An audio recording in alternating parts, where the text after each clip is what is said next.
Bench का उस case को सुनना ये ना सिर्फ गैर कानूनी है, बल्कि मैं ये समझता हूँ कि जाते जाते काजी फ़ाइज़ साहब नाइंसाफ़ी पे मबनी एक और फ़ैसला करने जा रहे हैं। देखें, ये वो फ़ैसला था जिसने पाकिस्तान की एक सबसे बड़ी पॉलिटिकल पार्टी पीटीआई से बल्ले का निशान छीन लिया था। आज इलेक्शन कमीशन पूरी तरह एक पार्टी बना हुआ है और जिसका काम था फ्री एंड फेयर इलेक्शंस कराना, बजाय इस बात के कि वो फ्री फेयर इलेक्शन कराता, वो एक पार्टी को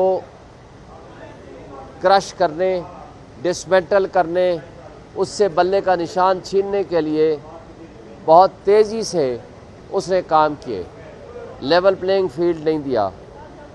और वो करप्ट ब्यूरोक्रेट्स जो इन्होंने लगाए थे बतौर रिटर्निंग ऑफिसर्स, जिन्होंने सबसे बड़ा इलेक्शन फ्रॉड किया, इलेक्शन कमीशन की जिम्मेदारी थी कि वो free fair and transparent elections कराता। उन्होंने free fair and transparent elections कराने की बजाय उन्होंने फ्रॉड इलेक्शंस के ऊपर प्रोटेक्शन दी। और जिस तरह काजी फ़ाइज़ साहब जाते जाते इन फैसलों के ऊपर मोहर तस्दीक सब्त करना चाहते हैं, जो उसने ख़ुद 13 जनवरी 2024 को नाइंसाफ़ी का फ़ैसला किया था, जिसके नतीजे में हमसे मखसूस नशिस्तें छीन ली गई थी। आज मखसूस नशिस्तों का फुल कोर्ट का फ़ैसला आने के बावजूद इलेक्शन कमीशन उसके ऊपर बैठा हुआ है। इलेक्शन कमीशन अपनी ड्यूटीज़ परफॉर्म नहीं कर रहा।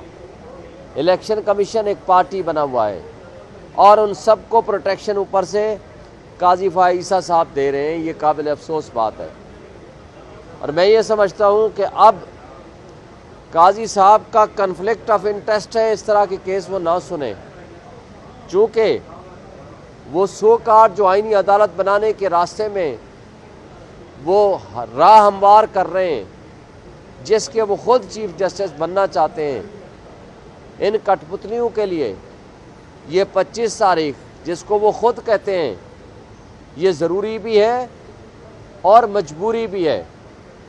मैं उनसे पूछता हूँ, तुम्हारे लिए ज़रूरी क्यों है और मजबूरी क्यों है?